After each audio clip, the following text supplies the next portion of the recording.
बोले आदिनाथ भगवान की जय, महावीर भगवान की जय, परम पूज्य आचार्य श्री कुंद देव स्वामी की जय, परम पूज्य तपस्वी सम्राट आचार्य गुरुदेव 108 श्री सन्मति सागर जी गुरु महाराज की जय, परम पूज्य परंपराचार्य श्री 108 सौभाग्य सागर जी गुरु महाराज की जय, अहिंसा मय विश्व धर्म की जय।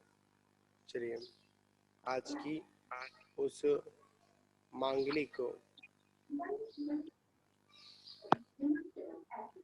ग्रंथ की मंगल वाचना को अपन यहाँ से प्रारंभ करते हैं, जिसमें आचार्य प्रवर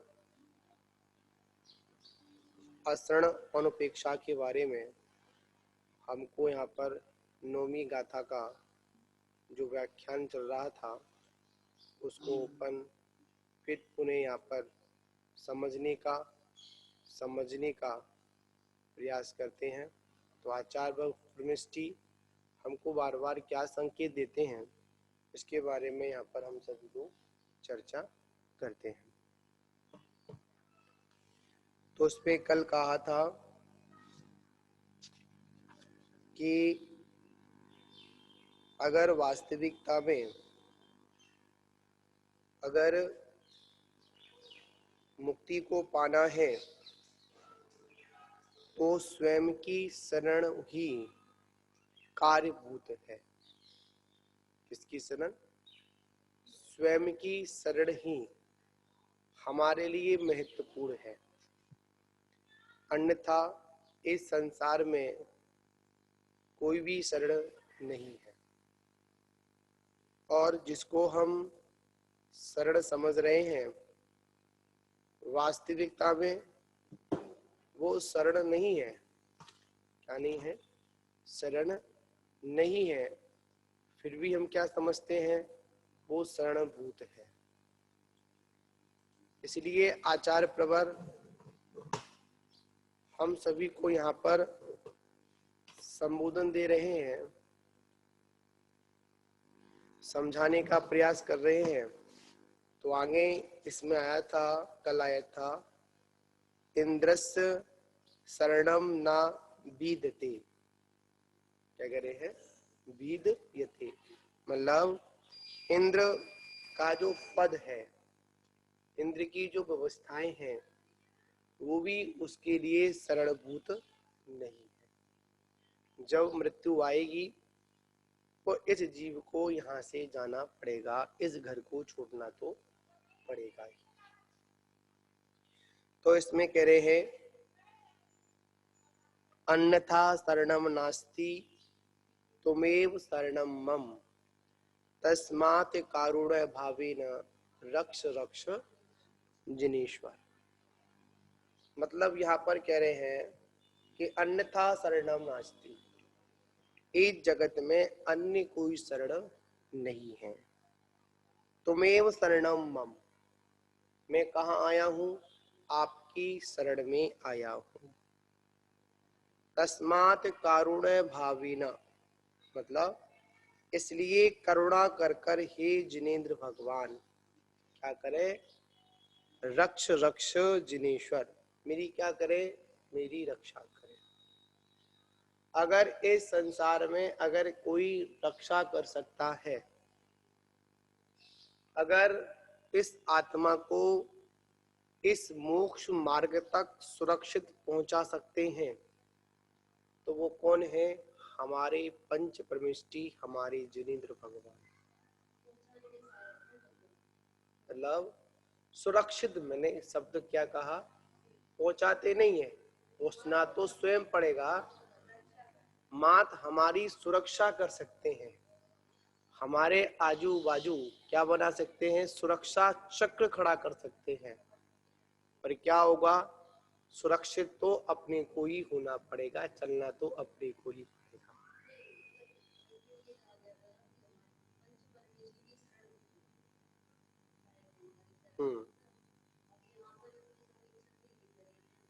देखिए, व्यवहार अपेक्षा से, इसमें कल ही कहा था, व्यवहार अपेक्षा से कोई भी शरणभूत नहीं। व्यवहार अपेक्षा से ये पंच परमेष्टि हमारे लिए शरणभूत हैं।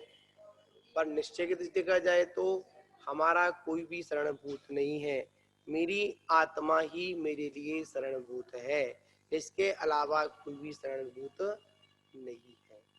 संसार में कोई भी शरण नहीं है। क्या नहीं है? संसार में क्या नहीं है? कोई भी शरण नहीं है। सभी कैसे हैं? सभी अशरण हैं। कैसे हैं? सभी अशरण हैं। जिनकी हम शरण जाना चाहते हैं या जिनकी हम शरण में जा रहे हैं, यथार्थ में देखा जाए तो वो भी हमारे लिए शरणभूत नहीं है। ठीक है ना? तो यहाँ पर कह रहा कि अन्यथा शरणम नास्ति त्वमेव शरणम मम तस्मात् कारेण भाविना रक्ष रक्ष जिनेश्वर। हे जिनेन्द्र भगवान मेरी रक्षा करें। क्या करें?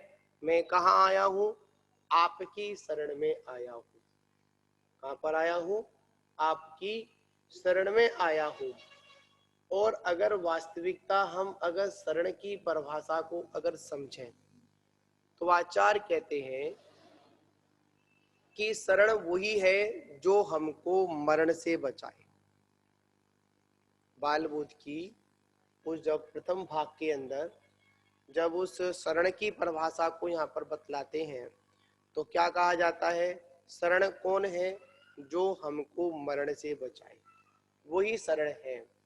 और जो हमको मरण से ना बचाए वो कभी भी तीनों कालों में शरणभूत नहीं हो सकते हैं। मैं इनकी शरण में आकर अपने को सुरक्षित महसूस करता हूँ। किनकी शरण में आकर? पंच परमेष्टि की शरण में आकर मैं क्या समझता हूँ? अपने को बड़ा सुरक्षित समझता हूँ। जब मैं अपने को सुरक्षित समझूंगा तभी तो मैं आत्मचिंतन कर पाऊंगा, तभी तो मैं आत्ममंथन कर पाऊंगा। अगर मैं अपने को पहले से ही सुरक्षित नहीं समझ रहा हूँ, भय युक्त समझ रहा हूँ, तो मैं बिल्कुल भी अपनी भगवान आत्मा का चिंतन नहीं कर पाऊंगा। क्या नहीं कर पाऊंगा? मैं चिंतन नहीं कर पाऊंगा। चिंतन कब होगा? कि जब पहले मैं भय से मुक्त क्या करूं? पहले मैं अपने को भय से मुक्त, जो मेरे अंदर भय है, किसका भय है? मेरे अंदर मृत्यु का भय है। याद रखना, जन्म का भय नहीं होता है। किसका भय होता है? मरण का भय होता है। किसी से कहा जाए कि तुम्हारा जन्म होने वाला है तो वह दुखी नहीं होगा, सुखी होगा। चाहे उस जन्म के समय उसको कितनी भी वेदनाओं का अनुभव करना पड़ा हो। क्या? चाहे उनको जन्म के समय चाहे कितनी भी वेदना का अनुभव करना पड़ रहा हो, फिर भी क्या करेगा? वो उस जन्म की वेदना को सहन कर लेगा। पर किसी से कहा जाए कि तुम्हारा मरण होने वाला है, बड़ा ही व्याकुल होगा, बड़ा ही दुखी होगा। क्यों होगा? इसलिए होगा कि उसकी पर्याय बुद्धि है।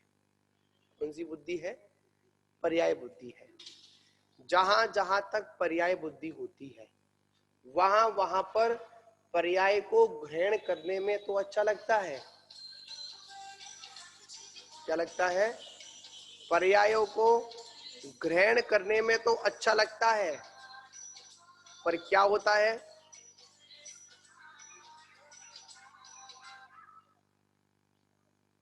साइड से दो, नहीं बैठ जाओ, दिक्कत करेगा मुझे। क्या कह रहे हैं?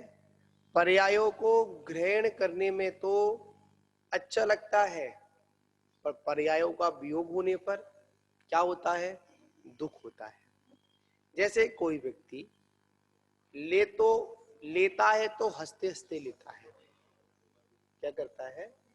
अगर कोई लेता है तो हंसते हंसते लेता है, और जब देने का समय आता है तो देते समय वही दुखी होता है।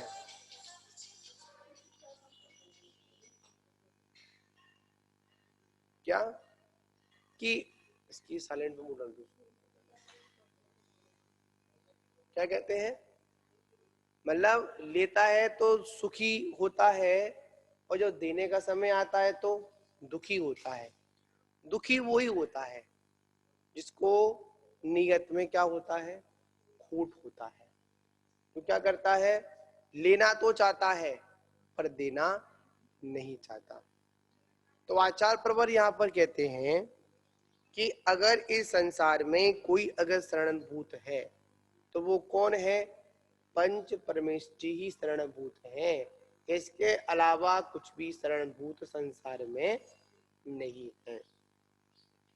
जो भी व्यवहार से सुरक्षित करते हैं, कौन करते हैं, ये पंच परमेष्ठी ही हमारी सुरक्षा करने वाले हैं और कोई सुरक्षा करने वाला इस संसार में है ही नहीं है। तो राजवार्तिक में भी आचार्य परमेष्ठी कहते हैं, क्या कह रहे हैं, पंच गुरुओ लोकोत्तम शरणभूता स्वीकृता परमास्थु शुद्ध आत्मेव शरणः। ठीक है ना। उसके बाद कह रहे हैं नान्यन्य किच्चिति, मतलब यहाँ पर कह रहे हैं नानान्य किस चिंचित दिति सारतया मनसी ग्रहम। तो यहाँ कह रहे हैं पंच गुरु को लोकोत्तम शरण माना गया है। क्या कहते हैं, पंच गुरु शरणा। क्या शब्द आता है, एक सूत्र आता है। क्या सूत्र आता है, पंच गुरु शरणा। अगर इस संसार में कुछ भी शरणभूत है तो वो कौन है, हमारे पंच परमेष्ठी है। कौन है, हमारे पंच परमेष्ठी है। जो पंच परमेष्ठी की शरण में जाता है, पंच गुरु शरणा। मतलब क्या, गुरु मतलब क्या, पांच गुरु कौन से हैं, एक तो अनंत, सिद्ध, आचार्य, उपाध्याय और साधु। ये पांच गुरु ही मेरे को पंचम गति दिलाते हैं। क्या दिलाते हैं, ये पांच गुरु ही मुझे क्या करते हैं, मुझे पंचम गति दिलाते हैं। ये पंच गुरु ही मेरे लिए शरणभूत है और कोई शरणभूत नहीं है। और परमा दृष्टि से तो शुद्ध आत्मा ही शरण स्थान है। कौन सी दृष्टि से, परमार्थ दृष्टि से देखा जाए तो कौन, मेरी शुद्ध आत्मा ही। कौन, मेरी शुद्ध आत्मा ही शरणभूत है। इसके अलावा कुछ भी शरणभूत नहीं है।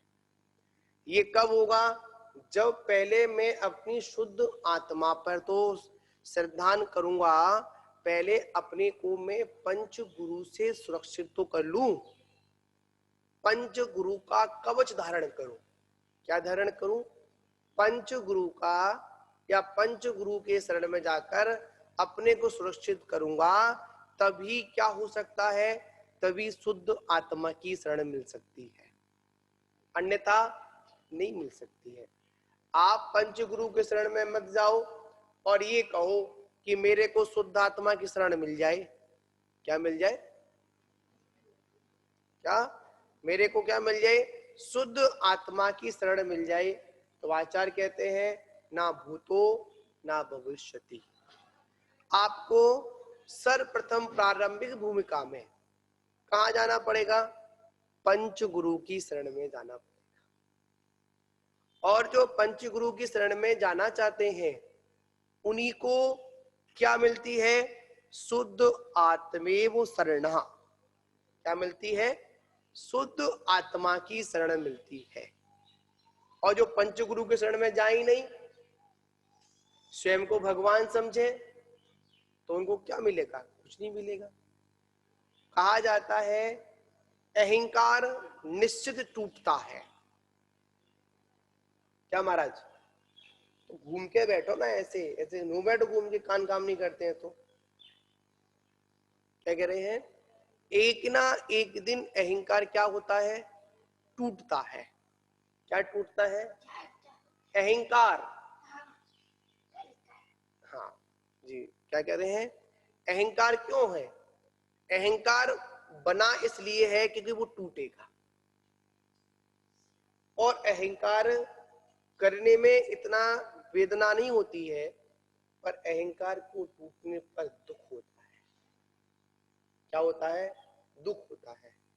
अहंकारी व्यक्ति अहंकार में जब जीता है तो वो क्या करता है? किसी की भी शरण में जाना पसंद नहीं करता। वो तो ये समझता है मैं ही स्वयं गुरु हूं, मैं ही ज्ञानवान हूं। कौन हूं? मैं ही गुरु हूं, मैं ही ज्ञानवान हूं, मैंने ऐसा किया, मैंने वैसा किया। और एक बात और याद रखना, अहंकार की भाषा अलग दिख जाती है। इसकी भाषा, अहंकार की भाषा अलग दिख जाती है, और समर्पण की भाषा अलग दिख जाती है। अहंकारी व्यक्ति क्या करेगा? मात्र अपना ही गुणानुवाद करेगा, दूसरे का गुणानुवाद ना सुनेगा और ना करेगा। अगर कोई कर रहा होगा तो उसको अच्छा नहीं लगेगा, और वो अहंकारी व्यक्ति हमेशा अपने गुणों को देखेगा और दूसरे के अवगुणों को क्या करेगा? उजागर करेगा। कौन करेगा? अगर गुण भी होंगे तो क्या करेगा?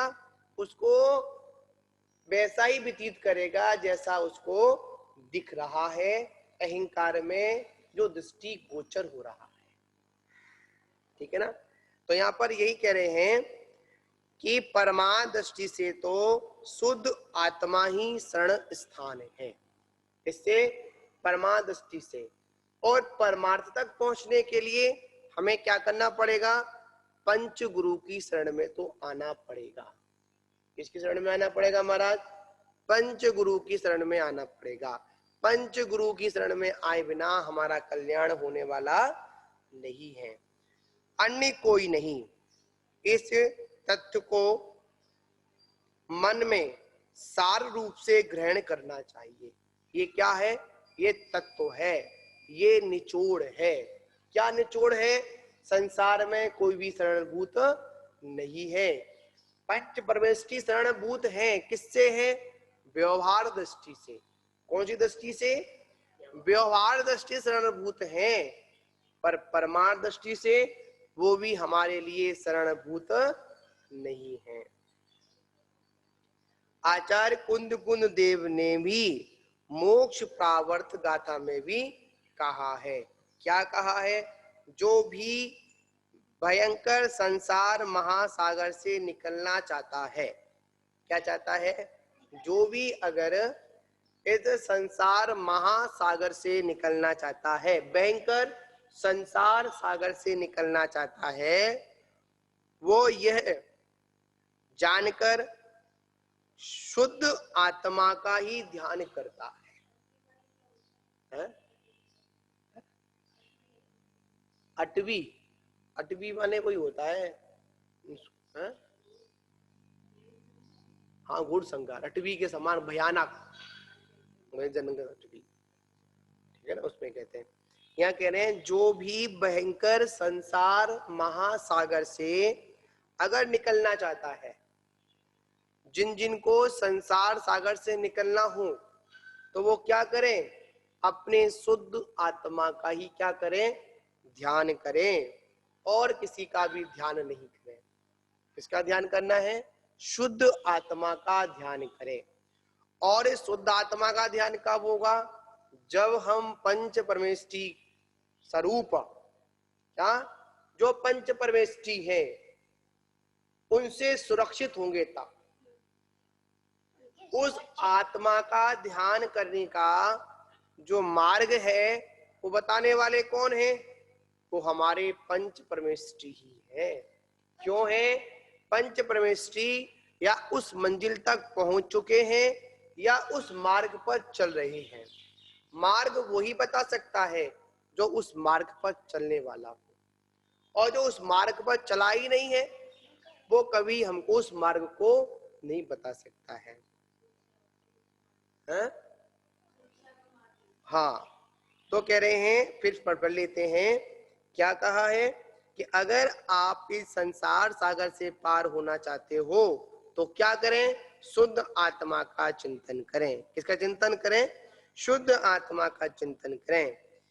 इसलिए भव्य जनों को आचरण अनुपेक्षा का चिंतन करना चाहिए।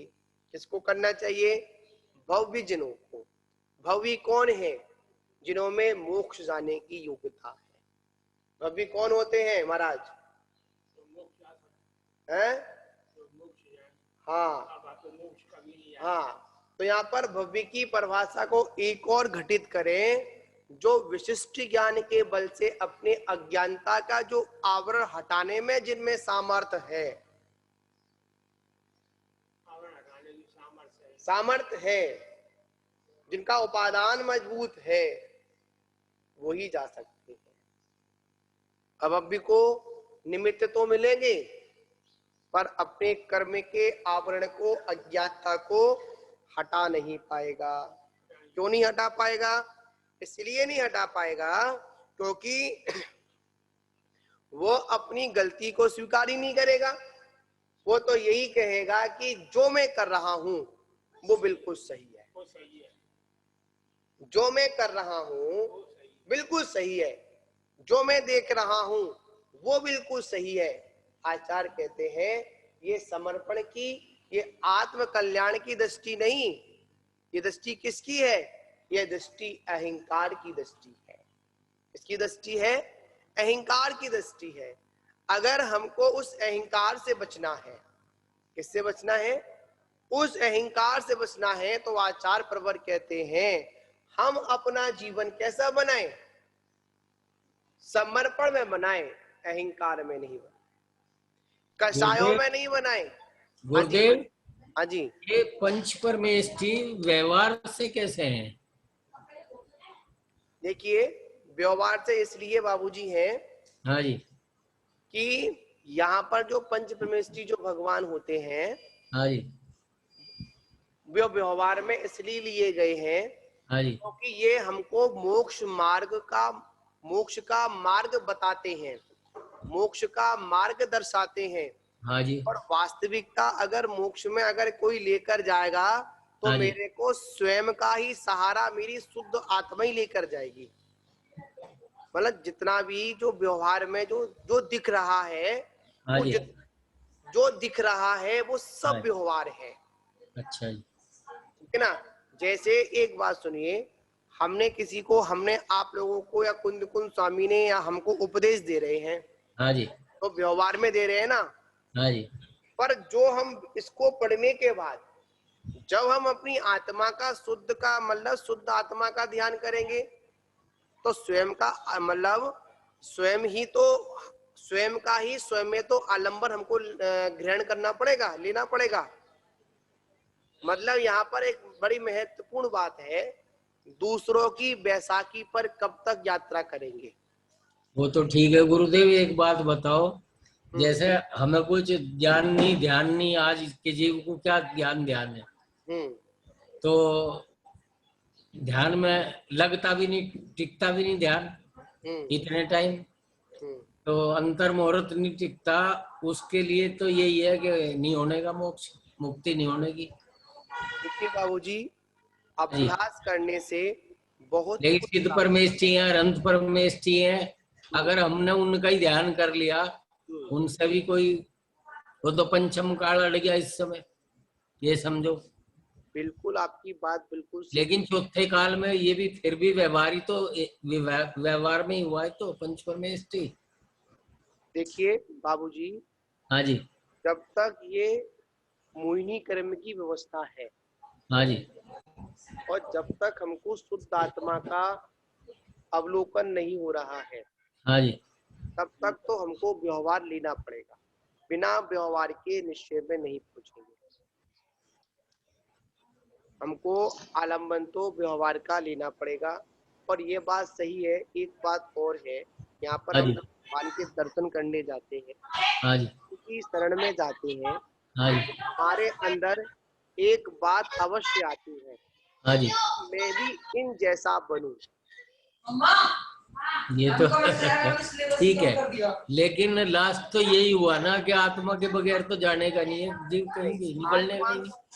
देखिए बाबूजी, यहाँ पर बात क्या मुक्ति होती प्राप्त नहीं करने का। बिल्कुल सही बात है। यहाँ हाँ पर यही बात अगर कोई विद्वान बोले तो वो हाँ जी। थोड़ी सी चुभती है, इन्होंने ये कैसे बोल दिया। हाँ पर यही बात अगर आचार्य कुंद देव बोले हाँ तो जी। एक अच्छी लगती है। हाँ जी। आचार्य कुंद देव स्पष्ट कहते हैं, हाँ जी। चाहे आप कितना भी पंच परमेष्ठी का ध्यान करें, हाँ जी। आप कितने भी व्रत संयम करें, हाँ जी। कितनी भी अच्छी अच्छी क्रियाएं करें, पुण्य क्रियाएं करें, पर अगर आपने आत्मा का ध्यान नहीं किया, हाँ जी। आत्मा का चिंतन नहीं किया, तो हाँ जी। आपका एक समय के लिए वो सारी क्रिया संसार का ही कारण है, मुक्ति का कारण नहीं।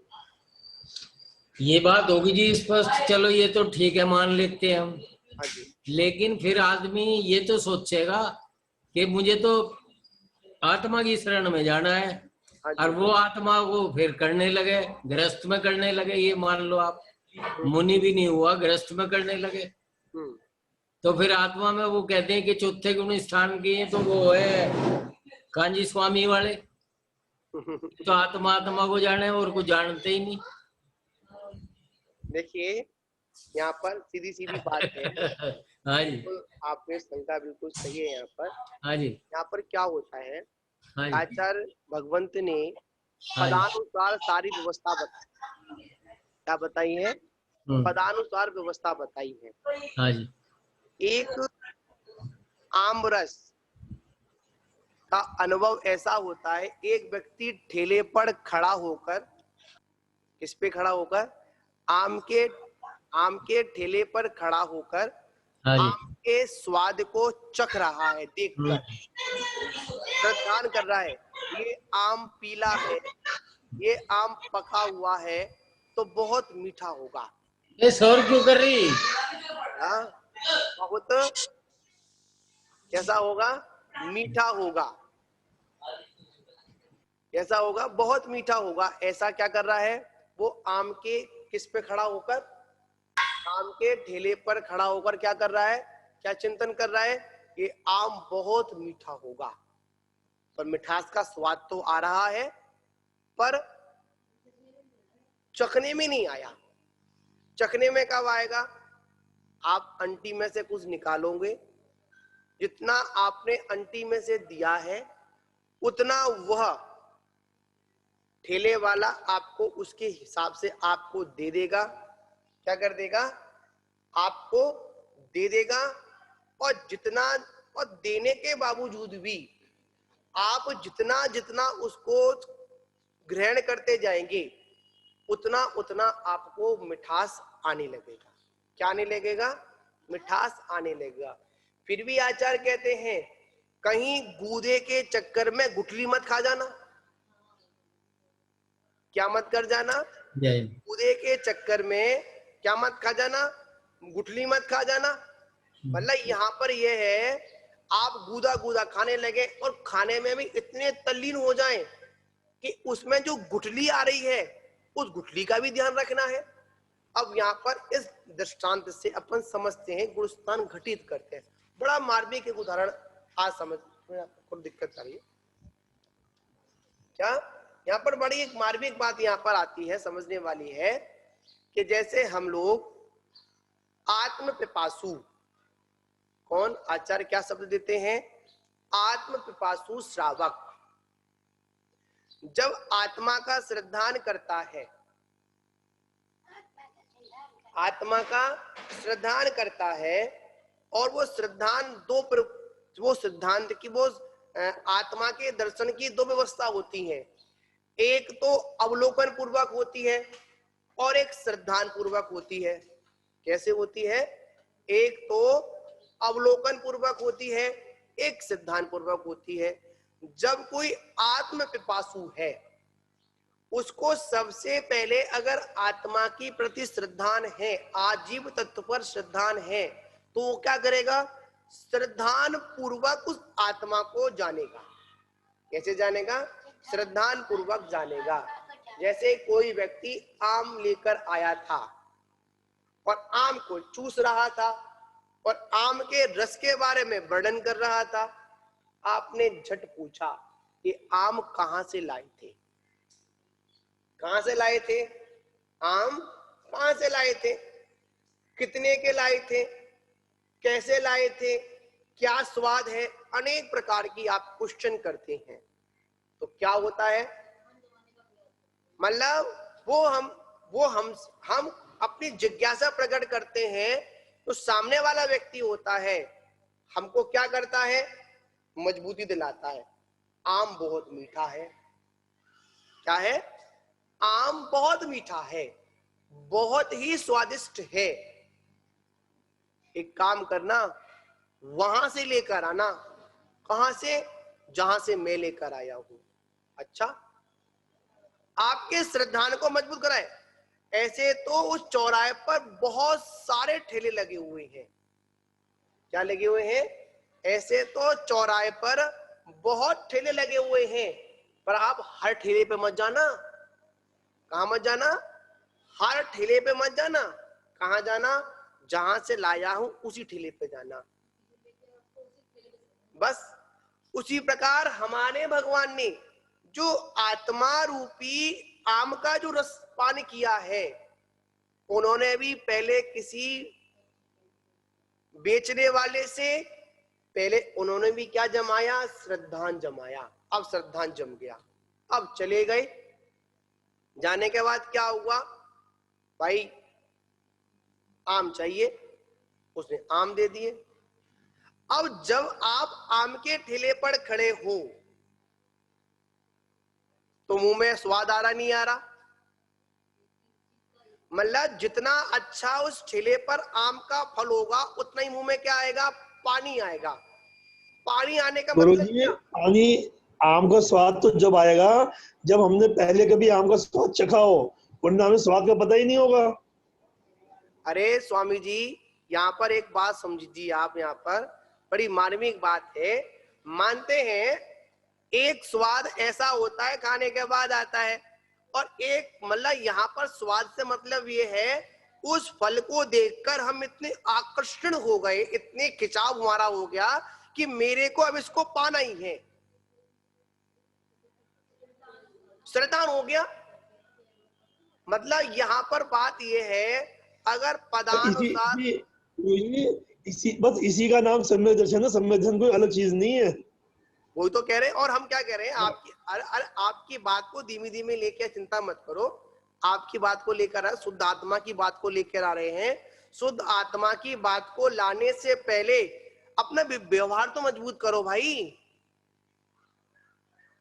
फिर आप फिर मैं यहाँ पर एक बात बोल दूंगा, फिर आप कहोगे महाराज जी मेरे को खींच रहे हैं। हमारी दृष्टि ये बनी हुई है कि हम भक्त नहीं भगवान बनेंगे, ऐसा तीन काल में संभव नहीं है, ना भूतो ना भविष्यति। हमें क्या बनेगा? हमें क्या बनना पड़ेगा? भक्त बने भगवान बनेंगे, आत्म रसपान करेंगे। क्या करेंगे? भक्त बने भगवान बनेंगे। पहला भक्त बनना पड़ेगा, फिर भगवान बनेंगे। और जब भगवान बनेंगे तो क्या होगा? आत्मा का रस का स्वाद करेंगे। बिना भक्त बने कोई भगवान बनाए क्या? बताओ स्वामी जी, पहले भक्त बने भगवान बने? भक्त बने ना, भगवान तो नहीं बने अपन। हाँ भक्ति बने जी, पहले भक्त बने बिना कुछ भी नहीं होने का। बिल्कुल सही बात है। आचार्य भगवान कहते हैं ये श्रेणियां जो बताई गई हैं, पहले तो भाई हमको श्रावक बनना पड़ेगा। श्रावक बनने के बाद में मुनि बनना पड़ेगा, श्रवण बनना पड़ेगा। श्रवण बनने के बाद में केवली बनना, छदमस्त बनना पड़ेगा। छदमस्त के बाद में केवली बनना पड़ेगा, और केवली बनने के बाद में सिद्धावस्था प्राप्त होगी। ये क्रम है। अगर आप क्रम का उल्लंघन करेंगे तो क्या होगा? कभी भी आप हो जाएगा जी, अपना ही उल्लंघन। हाँ, हमको क्रम का उल्लंघन नहीं करना है। हाँ बाले जी कुछ बोल रहे हैं क्या आप? भक्त से भगवान बनेंगे, ये तो कह रहा जी मैं, परंतु ये जो मामला ऐसा है ना जी, ये वाला हाँ जी। हम लोगों को स्वाद तो हमें आया नहीं किसी चीज का, हाँ और हमें केवल ज्ञान ज्ञान हुआ है कि हाँ भाई ऐसा होता होगा। हाँ आम जी, का उस स्वाद किसी ने लिया नहीं ना, वो सुन सुन के हम दुखी वो हो रहे हैं, सुखी हो रहे हैं बस। बिल्कुल सही बात आपकी है। बात तो ये है जी बस। बिल्कुल सही बात आपकी है। यहाँ पर आचार्य महाराज थोड़ा सा एक अपने को उदाहरण देते हैं, सौभाग्य सागर महाराज। वो ये कहते हैं, किसी लड़की का फोटो दिखने के लिए आया। हाँ जी। क्या दिखने के लिए आया? हाँ, शादी लड़की होगी। लड़की नहीं देखी। और हाँ फोटो छोड़ो, किसी व्यक्ति ने ये कह दिया, कोई होते हैं जो शादी बीच में कराने वाले होते हैं, उसने कहा कि फलाने फलाने सिंह की दुल्हन जो बेटी है ना, बड़ी राजकुमारी है, बड़ी सुंदर है, सुशील है। और जैसे ही लड़का सुनता है कि भाई मेरे बारे में लड़की का संबंध आया है और लड़की बड़ी सुंदर है, और उसने साक्षात भी नहीं सुना, उसने अपनी माँ के द्वारा, अपनी बहन के द्वारा, अपने भाई के द्वारा, अपने पिता के द्वारा सुना, उसने डायरेक्ट भी नहीं सुना, उसने जो जो बीच का व्यक्ति था। हाँ, उसी समय उसके ख्याल में क्या आ गया? चित्र आ गया। ओ, नाक कैसी होगी, आंख कैसी होगी, मुंह ऐसा होगा, होठ ऐसे होंगे, मतलब वो सर्वांग का वहां पर चित्रण कर लेता है। पर क्या हुआ? लड़की देखी क्या? नहीं देखी। मात्र हम थोड़े से ही दूसरों के द्वारा मतलब थोड़ी सी हमको जानकारी मिलने पर हम वहां पर क्या भूल कर बैठते हैं? नहीं, मैं तो भगवान बन गया, मेरे को शुद्ध आत्मा का ध्यान हो गया। ऐसे नहीं, ऐसे नहीं होता है। एक धवल जी है, धवल जी, हमारे पवन जी जानते हैं उनको, धवल जी हैं आचार्य महाराज के जोटिया है। वो पहले ग्रस्त अवस्था में उनके संपर्क में थे, प्रवचन वगैरह फिरोजाबाद में आते थे। तो उन्होंने एक बड़ा सुंदर एक उदाहरण सुनाया। तो क्या सुनाया? तो उन्होंने कहा, प्रवचन चल रहा था, एक पंडित जी थे, एक सभा में बड़ा सुंदर प्रवचन दे रहे थे, सम्यक दर्शन के बारे में अच्छी अच्छी क्या बता रहे थे, उदाहरणों के माध्यम से वहां पर व्याख्यान कर रहे थे। इतने में क्या हुआ कि सहयोग से पंडितानी भी वहां पर प्रवचन सुनने के लिए पहुंच गई। उन्होंने कहा अच्छा कोई बात नहीं, पहुंच गई तो पहुंच गई। उसने ये सुना कि जब भी सम्यक दर्शन होता है, ये किसका उदाहरण है? धवल जी का। किसका उदाहरण है? धवल जी का उदाहरण है। तो उन्होंने कहा कि सम्यक दर्शन जब होता है तो निर्विकल अवस्था में होता है, कोई चिंता ना हो, कोई फिक्र ना हो, कोई टेंशन ना हो। उन्होंने कहा अच्छा। उसने सुना, कोई बात नहीं। और पंडिताइन इतनी बात सुनकर, आधी अधूरी बात सुनकर घर पर लौट आई। जब लौट आई तो सुबह सुबह वो अपनी नित्य क्रिया पे गई, तो वहां पर कोई टेंशन नहीं, बिल्कुल जो विकल्प था मन में, थोड़ा बहुत विकल्प था, और वो वहां पर गई और अपनी नित्य क्रिया की। और जैसे ही बाहर निकली, उसने हाथ भी नहीं धोए। वो जो पंडित जी, उन्हें क्या, मेरी बात सुनो, मेरी बात सुनो, मेरी बात सुनो। उन्हें क्या हो गया? अरे ये हो गया कि मेरे को आत्मा का दर्शन हो गया, मेरे को सम्यक दर्शन हो गया। तेरे को सम्यक दर्शन हो गया? कहां से हो गया? कब हो गया? अभी अभी हुआ है। नहीं, कैसे हुआ? कहां पर हुआ? कि शौचालय में हुआ। यह सम्यक दर्शन की परिभाषा होगी जी।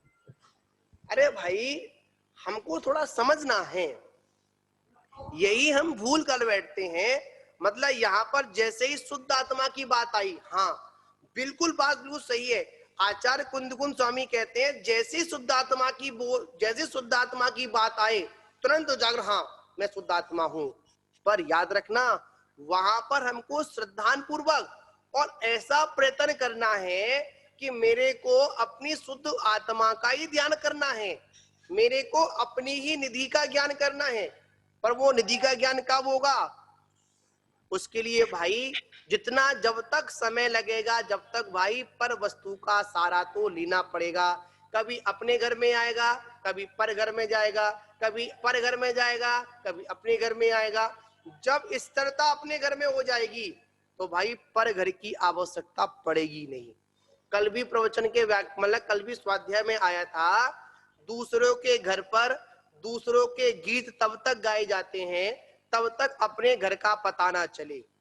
जब अपने घर का पता चल जाए फिर भी अगर दूसरे के गीत गाएं तो हमसे बड़ा अज्ञानी दुनिया में कोई दूसरा नहीं है। क्या नहीं है? सही बात है महाराज जी, बहुत बढ़िया बात। जब हमको हमारी शुद्ध आत्मा का ज्ञान हो जाए, भान हो जाए, शुद्ध आत्मा का दर्शन हो जाए, फिर भी हम कहें भैया प्रतिक्रमण करना है, हमको तीर्थ वंदना करनी है, हमको सामायिक करनी है, तो आचार्य कुंद कुंद देव फटकार लगाते हैं, हे मुमुक्षु तू ये कैसी क्रिया, हे मुमुक्षु ये तू कैसी क्रिया कर रहा है, ये तेरी क्रिया संसार का कारण है, तू दीर्घ संसारी है। आचार्य कुंद कुंद देव स्वामी अगर किसी मुनि को अगर ये कह दें कि तू दीर्घ संसारी है तो याद रखना चुल्लू और पानी में डूब कर मर जाना चाहिए। इतना बड़ा उन्होंने हमको शब्द बोल दिया, मतलब वो भी कम है चुल्लू और पानी उसके लिए। इसलिए आचार्य कहते हैं पहले भाई सोचो समझो और फिर अपने पदानुसार उसको लगाओ, तब जाकर बात समझ में आएगी। पर हम क्या करते हैं, झट से बीच में बात पकड़ी, हाँ शुद्ध आत्मा, मैं शुद्ध आत्मा हूं, बिल्कुल सही बात है। संसार की जितनी भी आत्माएं हैं सारी आत्माएं द्रव्य दृष्टि से देखी जाएं तो भगवान आत्मा ही है और कुछ नहीं है। तो कौन है? भगवान आत्मा है, ऐसा श्रद्धा हमको करना है। पर कब है? एक प्रश्न आता है, एक भक्त ने एक भगवान से पूछा कि भगवान मैंने आगम में पढ़ा है मेरे में और आप में कोई भी फर्क नहीं है। किसमें? मेरे में और आप में कोई फर्क नहीं है, पर ये फर्क तो बहुत दिखाई देता है। आप सिद्धालय में हो, मैं संसार में हूं, आप कर्मों से मुक्त हो, मैं कर्मों से बंधन में हूं, क्या फर्क है?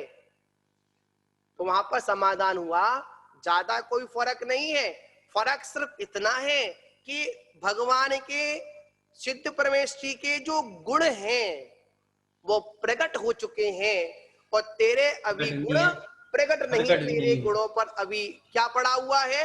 आवरण पड़ा हुआ है।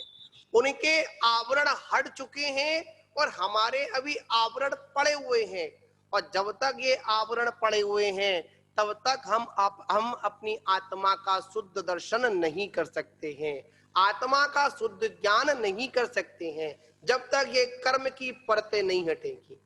क्यों पवन जी? पवन की क्या सर में यहाँ पर परतें हटने के बाद ही आत्मा का अवलोकन ठीक से हो सकता है।